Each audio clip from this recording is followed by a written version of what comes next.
Hey, what's up, y'all? Y'all good? I hope so. Y'all, let's get into this new series, Emperor of Ocean Park, and it's on MGM Plus.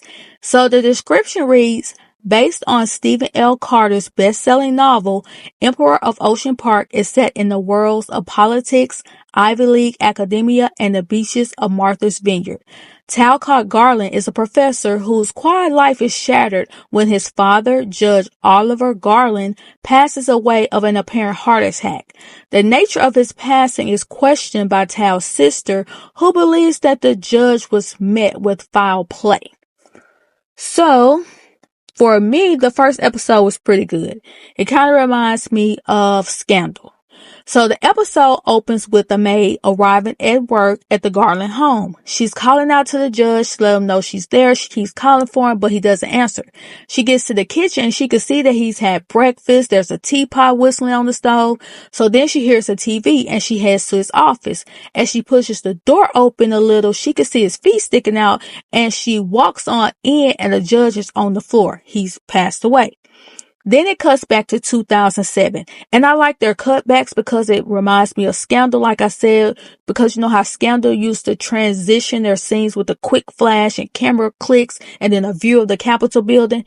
It's sort of like that. And this is also kind of like Under the Bridge where they did past, present, past, present. So I'm going to do the past and then I'm going to do the present because I think it'll be easier to follow that way. So in 2007, the Garland family, they're on their way to the courthouse. The judge gets a call to let him know that there are a lot of protesters out front, but it ain't nothing real serious. Well, the wife feels like they should enter through the back, and so does his son Talcott. And the judge says, we're going through the front with our heads held high, just like we said. So they get there and there are folks with picket signs. They're calling him a traitor, a fascist. There are signs that say, my body, my choice. The wife was like, you sure about this? The judge says, head held high. So as they're walking up the stairs, Talcott, one of the judge's sons, sees a man pulling something from under his coat. So he blocks his dad. He really don't know what it was, but it was a bottle of red paint that ended up, getting doused all over Talcott. The security guards, they tackle the guy and he's hollering, you fascist! And Talcott, he was just looking at it like, what in the world is going on? So Talcott goes, he changes clothes. His siblings start jonesing on the clothes because, he had to borrow from an assistant. He looking kind of corny. So his brother Addison says he looks like Tucker Carlson with the bow tie. And Mariah, that's his sister, she says she likes Tucker Carlson. He was like, you would. She said, what about your Becky's? Is the one this week gonna have the name Becky? He said, you never know with me. Her name could be Mariah, Ming Ling, or Marabella. Cause he said he don't discriminate. She told him that he needs to be more like Tal, more loving, committed in a long-term relationship. And he said, that boy ain't in no long-term relationship. That girl dumped him. Mariah was like, wait, Tanya dumped you? He said, no, we're just, doing the long distance thing. Addison, that's the brother, he says, that's not long distance. She bought a one-way ticket to Tokyo, got an apartment, and accepted a job.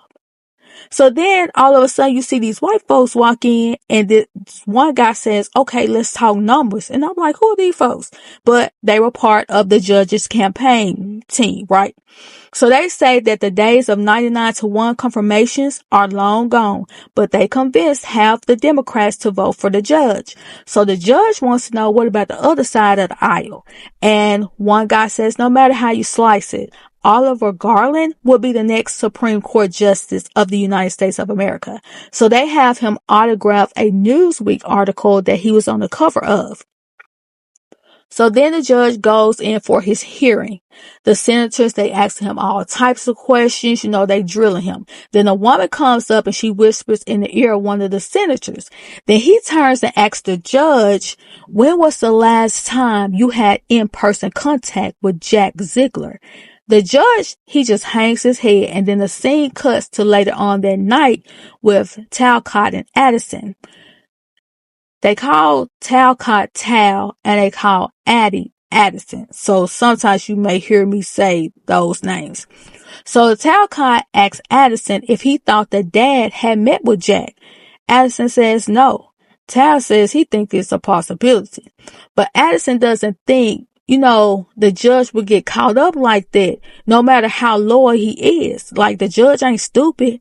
Addison said, you must don't know what all Jack has done. So he tells Talcott to Google him. So this article pops up that says that Jack was a former CIA operative who had his hands in a lot of dirty stuff, including money laundering, illegal arms sales, and a few hits, if you know what I mean, all while his team worked as government employees overseas.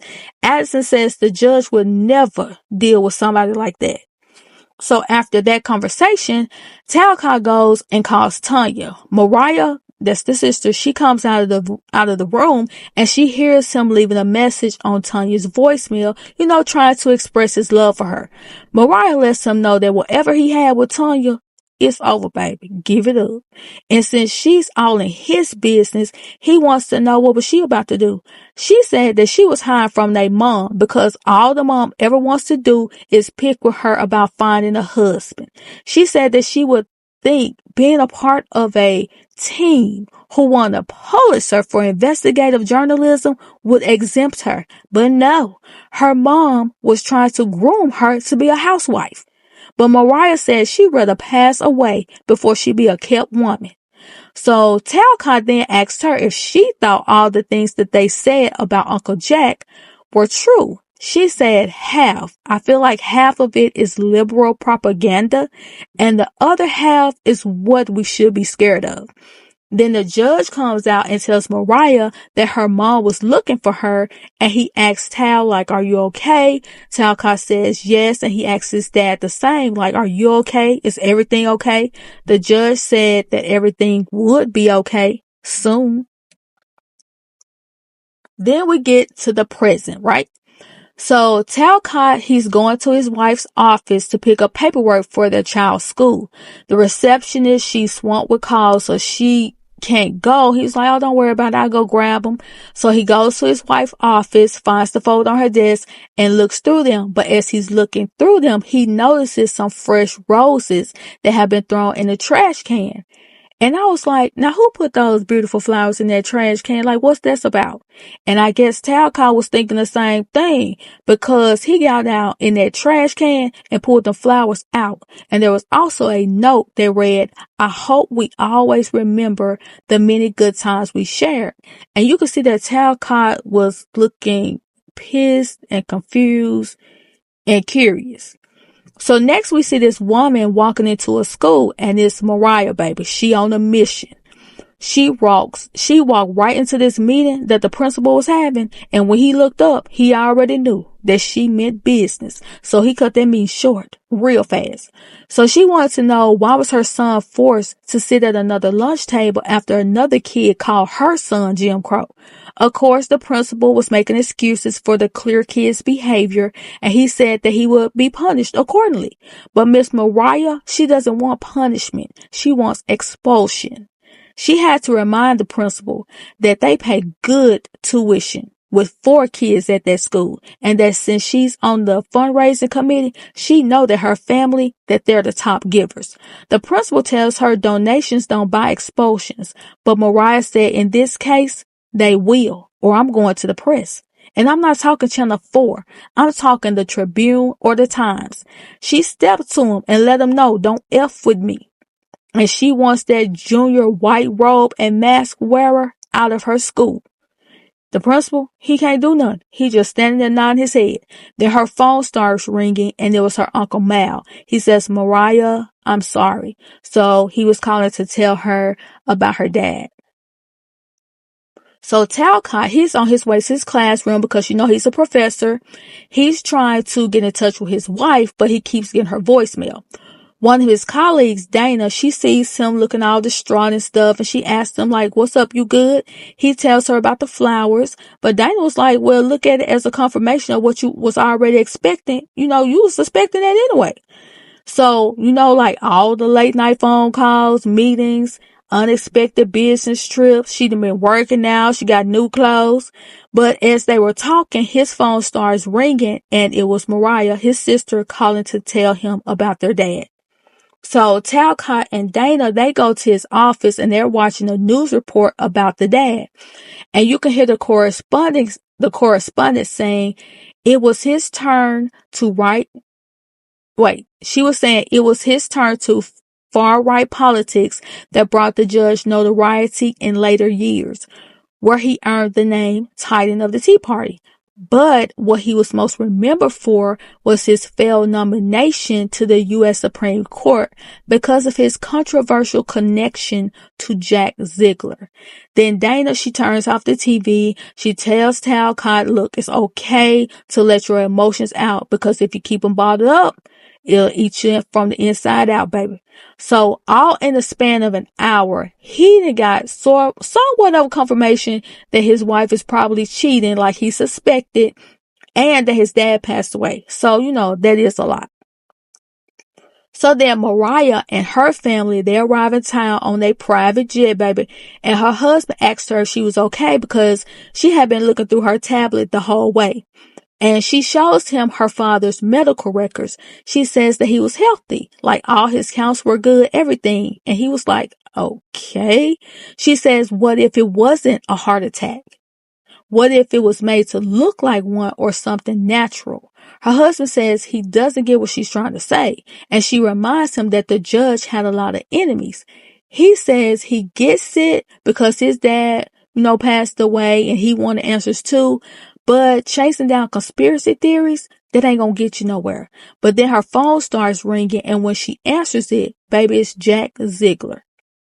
Now back over at the university, Mark, one of Talcott's co-workers, he walks up to give his condolences, and he says if there was anything that Tal or Kimmer, that's Talcott's wife's name, if they needed anything, just let them know. And I want to know, why did he bring her up? But then he changed the subject to, want to know how is Kimmer handling all the federal appeals court nomination rumors because Mark and Kimmer are running for the same position. And Tal was like, I guess fine. I mean, I don't know. Cause why are you asking me all this right now? And that's what I'm thinking. Cause that my dad just passed away. You want to talk about a position that you and his wife are competing for?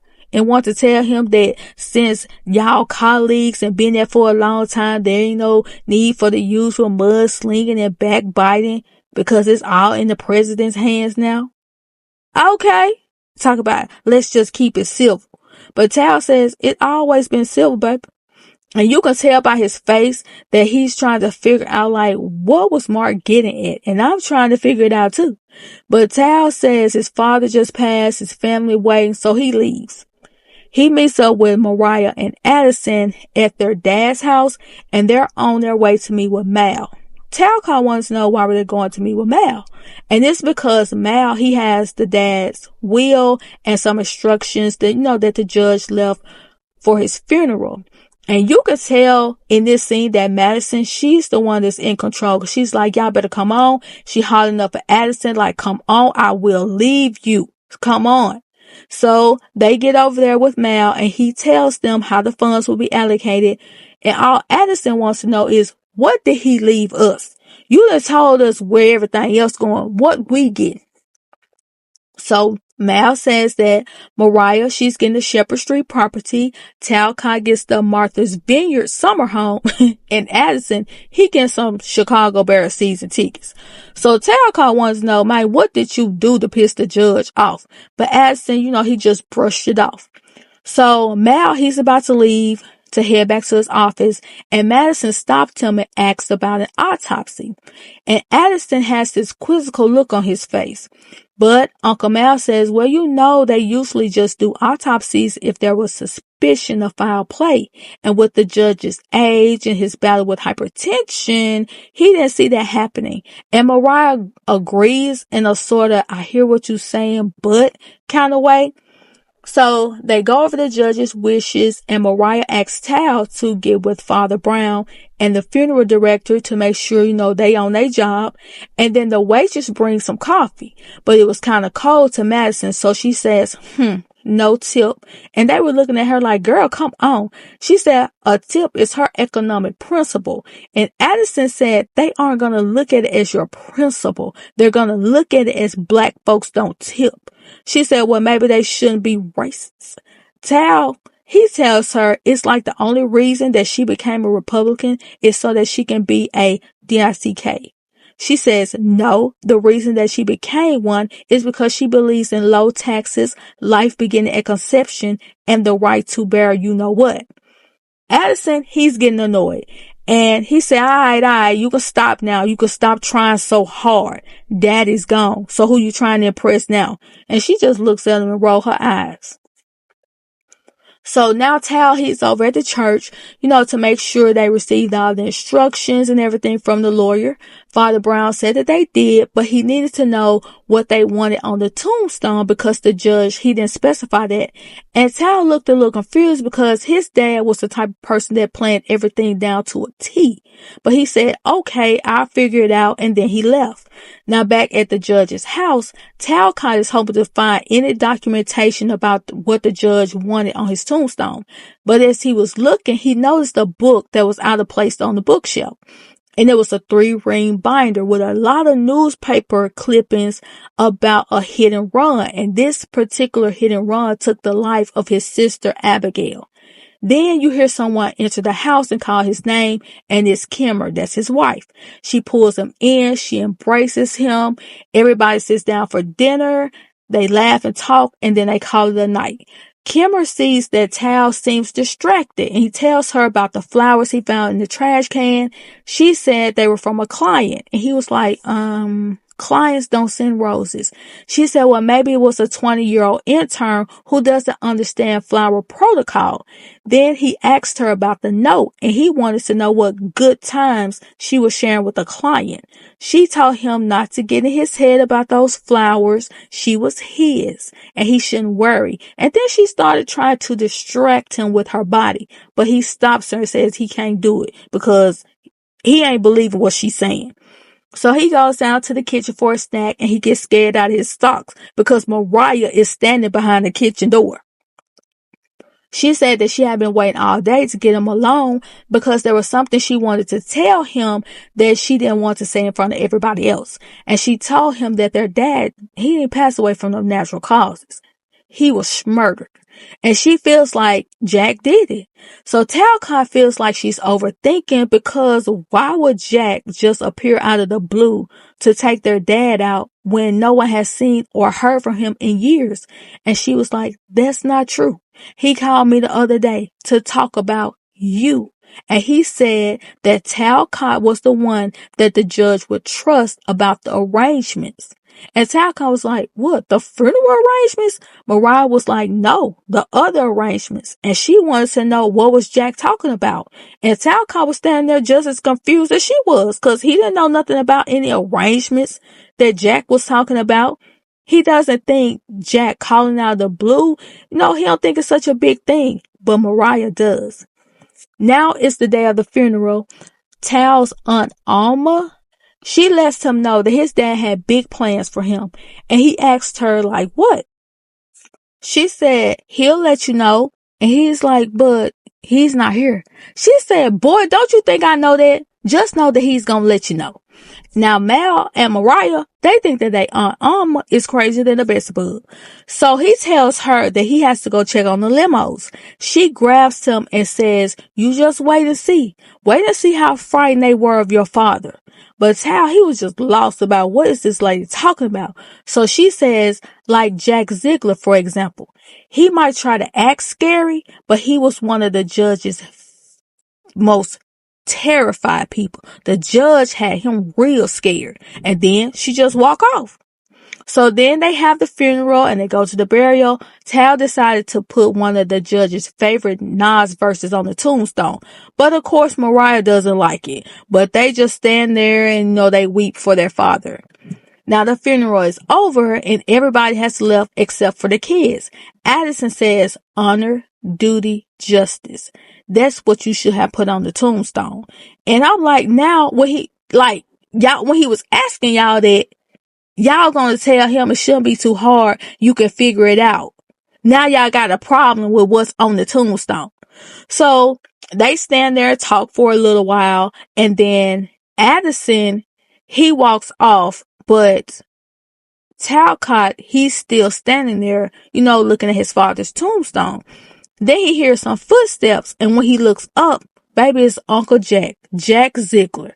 He asked him, like, what you doing there? Jack said, to pay my respects and to talk to you, of course. He said, you could have called. He said, nah, folks could be listening.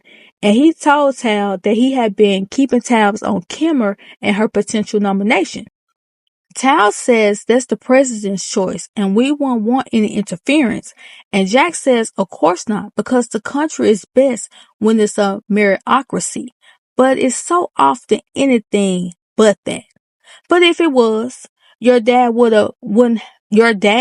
have passed away a Supreme Court justice. Jack said that there was something that he needed to ask Talcott, and others will too, but they won't mean him any good. So Jack asked him about the arrangements. Tal told him that Mariah mentioned that, but he didn't know anything about any arrangements. Jack says, look, I didn't travel all this way for you to be playing with me. And he grabbed him by the arm. And I was like, if you don't let him go, cause Jack, you can barely stand up and you ain't breathing too good either. So Addison looks over and asks Tal if he was good. Talcott hesitates and then he says, I'm good. And then he looks at Jack and says, I'm good, right? Jack says, fine, Talcott. You do what you think is best. But when you're ready to discuss the arrangements, come to me first, nobody else. Jack said he wouldn't want to see Talcott or his family harmed. Talcott asked him if it was a threat. Jack said, of course not. And that's how the episode ends. Y'all get down in the comments. Let me know what you think about the first episode of Emperor of Ocean Park. Let me know if you checked it out, if you liked it. And I'll talk to y'all later.